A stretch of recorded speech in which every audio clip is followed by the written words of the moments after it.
5 de janeiro de 2026 e eu quero contar um pouco para vocês sobre o que aconteceu nos últimos 2, 3 anos e quais são as perspectivas para os próximos anos, né? Quem mexe com design, para quem mexe com social media, tráfego pago, enfim, o que eu vejo, o que eu estudei, o que eu li sobre o mercado para poder trazer um panorama para vocês já filtrado. Eu quero contar antes o que aconteceu. Para você entender onde a gente chegou até aqui, né? O que aconteceu comigo nesses últimos 2, 3 anos. Bom, eu estou no mercado de design desde 2011, como vocês já sabem, para quem me acompanha há mais tempo. Comecei como arte finalista, trabalhei em gráfica, camiseteria, agência, birô digital, enfim. E aí em 2014 eu trabalhei numa agência por último e dali eu decidi fechar, encerrar com a minha vida de CLT e empreender no mercado. Eu fechei meu primeiro cliente e o que eu fechei de contrato com esse cliente era o salário que eu ganhava na agência, só que com esse cliente eu podia trabalhar em casa, do conforto da minha casa, sem precisar me deslocar, acordar 5 da manhã, aquela loucura toda, enfim. Fiquei 4 anos meio que só naquele cliente, entrava cliente, mas não ficava, eu ficava só com um cliente só. Em 2018 eu dediquei à leitura e aprendi algumas coisas que faltavam eu entender sobre negócios, sobre dinheiro, sobre empreendedorismo. Foi quando eu li esses 12 livros em 2018. Em 2019 foi quando eu comecei a ter alavancagem financeira no nosso mercado. Também houve a mudança de mercado, aquela coisa do digital. Eu também comecei a colocar os meus materiais para venda, as minhas ferramentas à venda na Hotmart, que também ajudou pra caramba. Foi como na época, né, que eu, em 2020, quando eu casei, eu já tinha feito um ganho legal na Hotmart com a venda dos meus produtos. Consegui casar, viajar de lua de mel e mobiliar todo o meu apartamento na época 2020, na pandemia inclusive, com o que eu fiz na Hotmart, né? Aí foi quando eu realmente consegui ter essa alavancagem. 2020, 21, 22, eu fiquei trabalhando em home office, a demanda aumentou muito nessa época, eu lembro. E aí eu lembro que 2020 e 21, por conta da pandemia, a gente teve assim, uma demanda muito grande de clientes.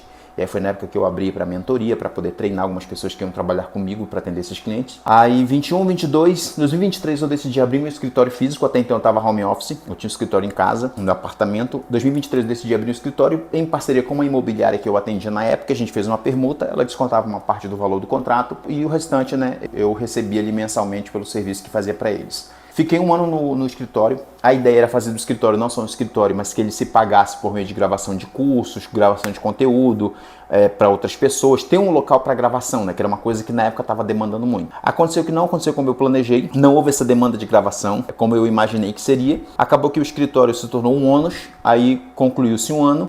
A imobiliária decidiu encerrar o contrato comigo de serviço. E aí eu falei, bom, eu não vou ter condição de pagar esse escritório, então eu também vou aproveitar e encerrar o contrato com o escritório e vou fechar ele. Ok, tudo bem. Aí foi aquela loucura, porque não tinha onde enfiar a mobília que estava lá dentro. Tive que vender tudo a preço de banana, as coisas que eu já tinha comprado para dentro do escritório. Então assim, perdi muito dinheiro nisso. Mas enfim, isso faz parte do processo. E eu nem ia falar sobre isso na verdade, tá, pessoal? Eu digo que é uma parte da história que a gente não costuma falar, né? Quando dá errado. Mas eu vi semana retrasada um vídeo do André Amaral, que é um amigo nosso aqui do design, e ele contando a experiência dele, que foi pro Canadá, casou, foi pro Canadá e tentar a vida lá e continuar vivendo o design, e não deu certo. Deu tudo errado que ele planejou, enfim, e hoje ele tá numa área completamente diferente. Ele ainda sonha em viver do design, mas infelizmente da forma como o mercado tá, ele não vê perspectiva nisso. E aí eu falei, cara, por que a gente sempre tenta, né? Ainda mais com essa coisa de enriquecimento na internet, a gente sempre quer tentar mostrar para as pessoas que tá tudo bem, tá tudo perfeito, eu tô ganhando muito dinheiro, tô rico, olha a minha Ferrari, minha BMW. A gente entrou nessa paranoia ao ponto que hoje a gente não consegue entender as fases do mercado e compartilhar quando alguma coisa der errado, quando alguma coisa não dá certo, e pode acontecer de não dar certo mesmo. Então assim, não deu certo o escritório, eu tive que fechar, vendi as coisas todas como eu contei pra vocês, e aí por sorte um amigo me cedeu uma sala alugada, emprestada, de um prédio que ele tinha era tipo um coworking de escritórios, né? Ele falou, tem essa sala que era uma sala, é uma sala bem pequena, que é onde eu tô hoje. Na época minha cabeça estava completamente maluca, assim. 2025, do final, cara, de setembro, outubro pro final do ano, eu não consegui mais quase pisar no escritório. Tanto que eu falei pra ele, se você quiser alugar essa sala para outra pessoa, pode alugar, só me avisa com antecedência para tirar minhas coisas daqui, mas é que a demanda e reforma de casa e muita coisa, então assim, a rotina ficou muito bagunçada, né, desorganizada. Aí eu falei, quer saber? Eu vou meter o pé no freio nesse fim de ano, vou me reorganizar. Aí acabou também que a gente precisou mudar de casa, porque o meu apartamento que eu comprei começou a apresentar alguns problemas na estrutura, de piso e tal, aquilo estava deixando a gente muito desgastado e não tinha o que fazer, porque para mexer na estrutura do piso tinha que tirar a mobília de dentro. Vai tirar para colocar onde? E o apartamento ali, aqueles apartamentos de empreendimento que não dá para você fazer muita coisa. E aí tava tentando vender o apartamento também, não vendia. E as imobiliárias falaram, olha, enquanto você estiver morando no apartamento é muito complicado de vender. Porque geralmente quem compra quer mudar imediatamente. Então, você estando no apartamento, vai ser complicado para vocês conseguirem outro lugar para ir, enfim. E eu falei para ela, vamos fazer o seguinte, vamos mudar de casa, vamos tentar encontrar uma solução pra gente sair desse apartamento. E a gente orou, pediu direção de Deus e conseguiu. Deus abriu uma porta pra gente, a gente mudou. Aí final do ano foi que a gente fez a mudança aqui pra casa nova. Eu tô na casa nova agora, inclusive. E aí, cara, foi bacana porque assim, Deus abriu portas, conseguiu, a gente sair do apartamento, mudou. Eu tive que executar muita coisa que eu não sabia fazer, de instalação, de montagem de mobília. Foi uma coisa muito louca. Então, basicamente foi isso que aconteceu. O escritório continuou comigo, eu continuo tendo minha sala lá. Então, vamos lá. Mercado. Design, social media, tráfego pago. O que eu percebo? Bom, como o André Amaral falou no vídeo dele, eu também tenho a mesma percepção. O design mudou muito e dependendo do mercado em que você atua, da área que você tem experiência para fazer design, não é mais tão relevante, não é mais tão lucrativo quanto já foi um dia. Porque perdeu relevância, as pessoas já acostumaram. E outra, tem Canva, tem IA que faz hoje quase os serviços que você fazia dependendo do segmento que você atende. Então, até inclusive por isso que o André falou que ele teve que mudar de área, né? Porque a área que ele queria mexer não estava mais sendo lucrativa, não tinha mais demanda para isso. E eu percebi isso, inclusive, lá atrás. Eu percebi isso em 2020 ou 2019, se eu não me engano. Foi quando eu comecei a fazer e mexer as primeiras campanhas de tráfego pago no Facebook. E aí, o ano passado, eu decidi me aprofundar nesse assunto um pouco mais. Porque só oferecer design para o meu cliente não estava mais sendo relevante. Por quê? Cara, você podia fazer 30, 50 conteúdos no mês, posts no mês e postar na rede social. Não ia ser mostrado para ninguém. Qual era o diferencial? Tráfego pago. Então aí eu tive que, cara, reformular toda a minha estrutura de serviço que eu oferecia para o cliente para poder me reposicionar no mercado. Então, hoje, o que eu ofereço? Design e tráfego pago. Além de outros serviços que eu faço de criação de marca, consultoria, treinamento, palestra, alguma coisa assim, mas são mais pontuais, né? O carro-chefe aqui é design e tráfego, hoje especialmente tráfego. Só que eu juntei as duas coisas, né? Consigo juntar as duas coisas porque sempre demanda design, querendo ou não, e o cliente nem sempre quer fazer. Audiovisual, eu tirei da minha cartela de produtos, do que eu ofereci, então eu ia com equipamento, luz, comprei iluminação, microfone. Cara, comprei um monte de coisa para audiovisual, só me deu dor de cabeça. E aí, conversando com um consultor de negócio, ele falou para mim, Alan, foca no design e no tráfego, que você é bom e que você pode fazer de qualquer lugar que você estiver, porque você é um cara que prioriza por liberdade, você quer liberdade geográfica, você quer trabalhar de qualquer lugar que você estiver, e o audiovisual não vai te permitir isso, você tem que estar no local para gravar com o cliente. Então, terceiriza isso, passa para outra pessoa fazer e foca no que você é bom, que é design e tráfego. Eu falei, cara, faz sentido. E realmente, assim, foi um posicionamento que mudou minha cabeça. Então, hoje é design e tráfego pago. O que eu pretendo fazer em 2026? Eu já comecei a implementação de automação. Por quê? Eu faço design, o anúncio, eu coloco para rodar esse anúncio no tráfego pago e jogo também na rede social do cliente, né, na social media.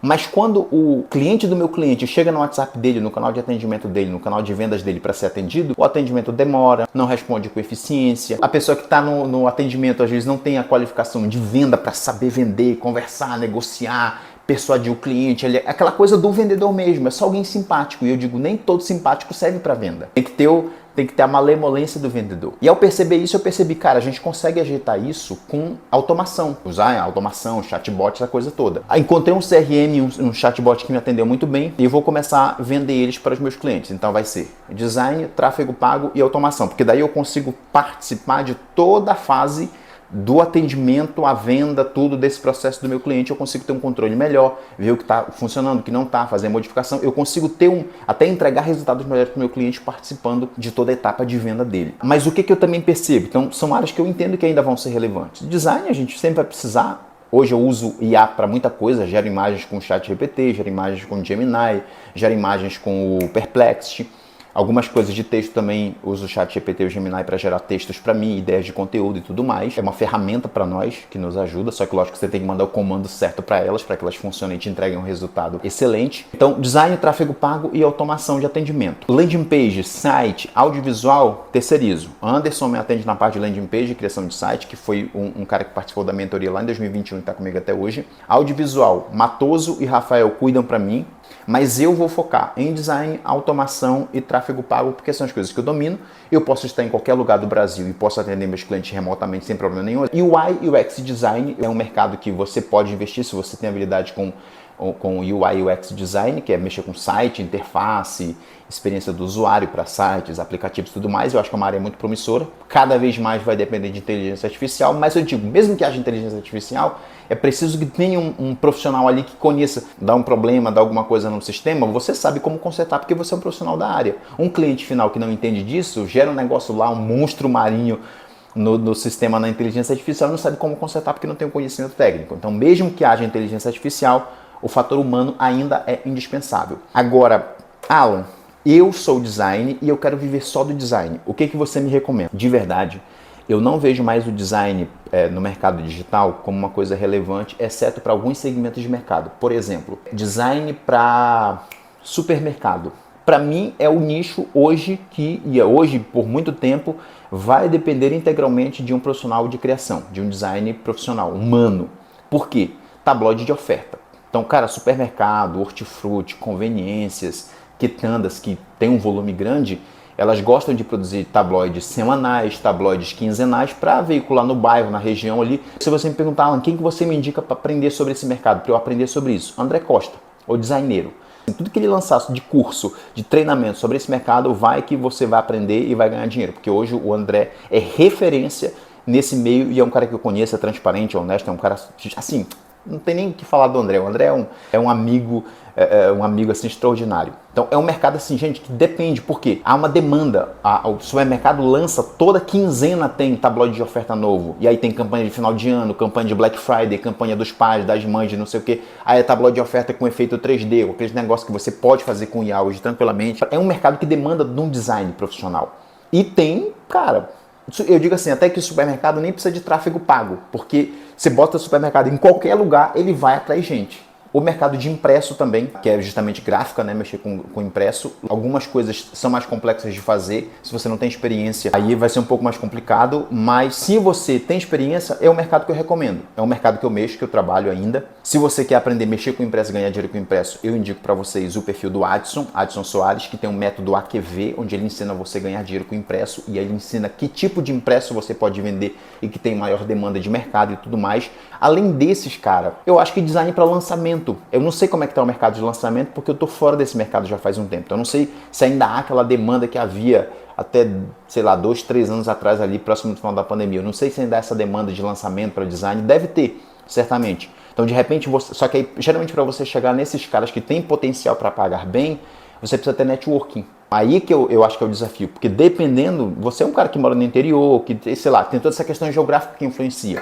Então assim, o nosso mercado está mudando, pessoal. Está mudando e se a gente não se adaptar, mas eu quero ser designer, quero mexer com isso aqui. Bom, para mim a habilidade principal de um profissional é flexibilidade. O mercado está mudando e se você não se adaptar às mudanças de mercado, você vai ficar para trás. Essa é a verdade. Se eu quisesse continuar, se você perguntar, Alan, o que você gostaria de continuar fazendo? Design para rede social. Só. Nada mais do que isso. Pergunta, tá dando dinheiro? Não. Por exemplo, hoje, design para social media aqui na agência, que era o Café e agora é o Wave, né? Design para social media hoje equivale a 20% do meu faturamento. De onde vem a minha receita? Consultoria, treinamentos e tráfego pago. O design é uma parte só, tanto é que eu já estou pensando seriamente em talvez terceirizar essa parte. Eu não terceirizei ainda porque eu amo fazer design. Hoje eu mexo com Figma, né? Abro o Figma lá no navegador, mexo rapidão, construo, até cancelei minha assinatura da Adobe, porque não me atende mais como eu precisava antigamente, né? Mas hoje corresponde a 20% do meu faturamento. Se eu tivesse focando só em design para social media, eu estaria ganhando hoje 20% do que eu ganho, que é só o que hoje demanda. Então é preciso ter essa flexibilidade, abrir a mente para outras coisas, negócios, vendas. E eu vou falar para vocês, talvez nos próximos anos, eu talvez até não continue nessa área. Estou me permitindo pensar diferente. Quem sabe nos próximos anos, eu não sei se eu vou ter saco para continuar na frente de um computador 5, 6, 7, 8, 9, já cheguei a ficar 14 horas do dia na frente de um computador, criando, gerenciando campanha, olhando relatório, criando proposta e fazendo isso, fazendo aquilo. Eu não sei se eu vou ter saco para isso nos próximos 10, 15 anos. Eu nunca cogitei isso ao longo desses anos, mas nos últimos tempos não estou nem pensando no dinheiro. Claro, o dinheiro é importante, mas eu estou pensando na saúde, sabe? Na saúde, na escala financeira, aí talvez eu vá para um mercado que me dê possibilidade de crescer mais, talvez ganhar mais, enfim, estou estudando as possibilidades. Mas estou me permitindo pensar sobre isso, porque antes eu nem me permitia. Para mim, eu me formei em publicidade, foquei em design, marketing e vou ficar nisso pro resto da vida. Talvez não. talvez eu vá para uma outra área física, normal, alguma coisa presencial, alguma coisa, sei lá, num outro mercado, e pegue toda essa bagagem de conhecimento e aprendizado e aplique nesse mercado e, né, dê um boom aí na minha carreira. Quem sabe? Eu já tenho uma habilidade que talvez outros profissionais de outras áreas não tenham, que é esse conhecimento prévio de rede social, de marketing e tudo mais. Mas eu digo para vocês, a flexibilidade vai ser fundamental para você continuar relevante no mercado. Se você tem alguma dúvida, algum comentário, alguma observação, deixa nos comentários, eu vou ter... Cara, é muito bom quando vocês comentam aqui e eu quero poder produzir mais conteúdos aqui. Eu também quero dar uma atenção para o YouTube para que ele se torne uma fonte de renda também para mim, na monetização, e a gente poder conversar um pouco mais. Então, se você tem sugestão de vídeo, de temas, de coisas que você queira saber, deixa aqui para a gente trocar uma ideia. Eu vou ter o prazer de abrir para vocês a temática, a falar sobre o assunto, a gente poder abordar. Por enquanto é isso. Eu, como sempre, desejo sucesso na sua caminhada, na sua jornada. A gente se vê no próximo vídeo. Forte abraço e até lá.